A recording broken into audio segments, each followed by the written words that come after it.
Chapter 46 अपने घर में आने की खुशी। तान्या जब उन्हें हवेली के बाहर तक ले आई, प्रखर वहीं बाहर खड़ा हैरान हो गया। उन्हीं के साथ खड़े तान्या के चाचा यानी कि राजेश भी हैरान और दंग रह गए, क्योंकि उन्हें लग रहा था कि अब वो उनका घर नहीं था और ना ही कभी हो सकता था, क्योंकि ये घर बबीता ने हथिया लिया था। हैरान होकर वो सिर्फ एक बात सोच रहे थे, तान्या हमें यहां क्यों लाई है? क्या वो रास्ता भूल गई है?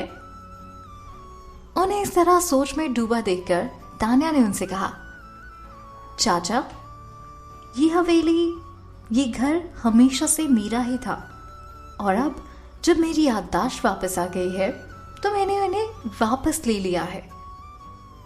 अब ये हमारा है। एक बार फिर से। चाचा के लिए हैरान होने वाली बात तो थी ही, तो उन्होंने तान्या से पूछा, बेटा, बबीता ने ये सब तुम्हें करने कैसे दिया? वो तो बहुत ही चालाक औरत है। तभी तान्या ने उनसे कहा, चाचा, घर के कागजात पर मेरा नाम था, तो वो जो करना चाहती थी वो नहीं कर पाई और मैंने उसे घर से बाहर निकाल दिया। इसलिए ये घर आज से हमारा है, सिर्फ हमारा। अब चलो भी, बहुत बातें हो गई, चलिए अंदर चलते हैं, आपको आराम भी तो करना है। तभी तान्या ने दरवाजा खोला और अंदर जाने लगी। चाचा भी प्रखर का सहारा लेकर उसके पीछे पीछे हवेली में जाने लगे, पर अभी भी उन बाप बेटे को ये बात हजम नहीं हो रही थी कि तान्या ने ये बम फोड़ा तो फोड़ा कैसे। उनके हिसाब से बबीता बहुत शातिर थी। तान्या कैसे कर पाई सब कुछ, इसका उन्हें जरा भी आइडिया नहीं था। तान्या ने उस बबीता को घर से बाहर निकाल दिया और अब ये घर हमारा है। क्या मैं कोई सपना तो नहीं देख रहा हूं? ये सच में सच है क्या? उनकी खुशी का ठिकाना नहीं था। इतने सुंदर सजे हुए ड्राइंग रूम में पहुंचकर उन्हें ऐसा लग रहा था जैसे वो किसी और के घर आए हों। प्रखर का मुंह खुला का खुला रह गया था। वो ये सब कुछ देखकर हैरान था और वो हर चीज को छूने में बहुत ही हिचक रहा था। तो उससे अपनी दीदी से पूछा, क्या दीदी, सचमुच यहाँ की हर चीज तुम्हारी है?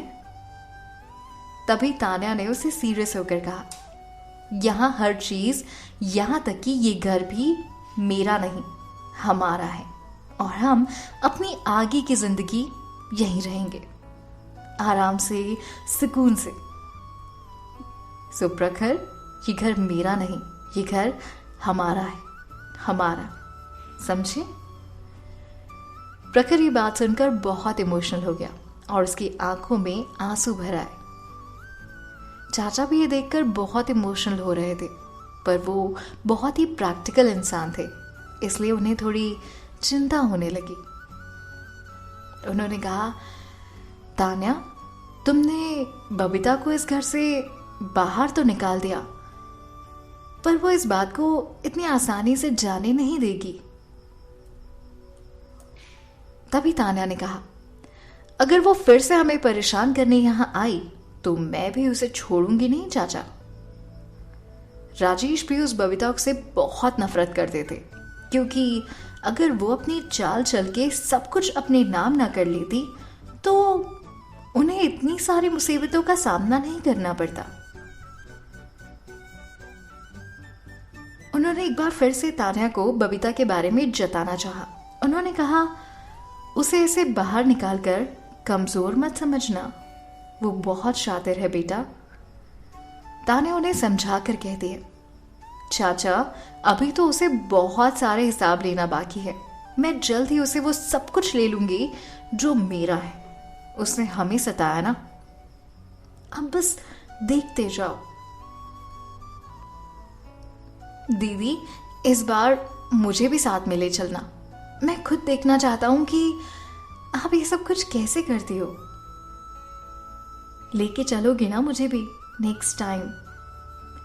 प्रखर बहुत एक्साइटेड होकर उससे कह रहा था। उसे यकीन था कि तान्या वो सब कुछ कर सकती थी जो वो बोल रही थी।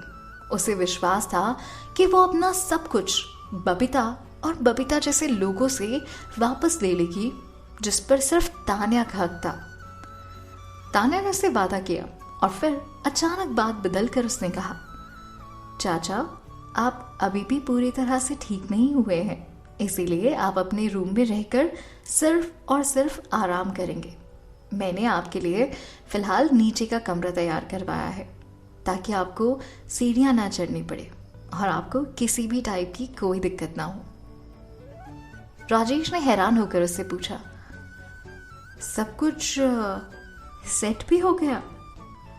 तभी तान्या उनका हाथ पकड़कर उन्हें रूम की तरफ ले जाते हुए कह दिया, हाँ मैंने कुछ लोगों को बुलवाकर साफ सफाई करवा ली थी और हमारा सामान भी मंगवा लिया था। राजेश उसकी बात सुनकर बहुत इमोशनल हो गया। उसके पास बोलने के लिए कोई शब्द नहीं था। बस उन्होंने तान्या से एक ही बात कही और वो थी, थैंक यू बेटा। राजेश का रूम रोशनी भरा और सारी सुविधाओं से भरा हुआ था, जहां राजेश को किसी भी तरह की कोई दिक्कत ना हो इस बात का तान्या ने पूरा ध्यान रखा था। तान्या ने उन्हें सॉफ्ट गद्दे पर बिठाया। चारों ओर देखकर, इतना आरामदायक कमरा देखकर उनका दिल भावनाओं से भर गया। जबकि उनकी प्रॉपर्टी, उनका सब कुछ छिन गया था, उसके बाद से ऐसे कमरे में रहना तो दूर, उन्हें ऐसा कमरा देखना तक नसीब नहीं हुआ था। अब जब अपनी पुरानी हवेली में ये सब लौट आए थे, अपने पुश्तैनी घर में आ चुके थे, तो अंदर ही अंदर बहुत ही शांति, सुख और सुकून महसूस हो रहा था। जहां किस्मत के कारण उन्होंने अपनी जिंदगी में इतना सब कुछ सहा था, अब वही किस्मत उनकी जिंदगी में खुशियां भरने वाली थी। तान्या और प्रखर चाचा के साथ बैठे बैठे बातें करते रहे। वो तब तक वहीं रहे जब तक चाचा को नींद नहीं आई। उसके बाद प्रखर को मौका मिला कि वो पूरी हवेली को अच्छे से देख सके। प्रखर बहुत छोटा था जब उसे इस हवेली से बबीता ने निकाल दिया था और सारी प्रॉपर्टी हड़प ली थी आहूजा परिवार की। अब प्रखर बड़ा हो चुका था, चीजें समझने लगा था, इसलिए वो अपनी पूरी हवेली एक बार अच्छे से देखना चाहता था। जब वो छोटा था तब अक्सर उस हवेली में आया करता था, पर उसने कभी नहीं सोचा था कि वो उस हवेली में कभी आकर रह भी पाएगा। तभी प्रखर इमोशनल होकर कहता है, दीदी मैंने कभी नहीं सोचा था कि हम उस गंदे घर को कभी छोड़ पाएंगे, और अब जब हम इस बड़ी सी हवेली में रहने आ गए हैं, आप मुझे बताओ ये सच है? मैं कहीं सपना तो नहीं देख रहा? और बस इतना कहते ही प्रखर की आंखों में थमे हुए वो आंसू बहने लगते हैं। वो बहुत इमोशनल था। उसने सपने में भी नहीं सोचा था कि उसकी किस्मत कभी इस तरह से करवट लेगी। जहां पाई पाई को मोहताज था उसका परिवार, वहां आज किस्मत उसे अच्छे दिन भी दिखाएगी।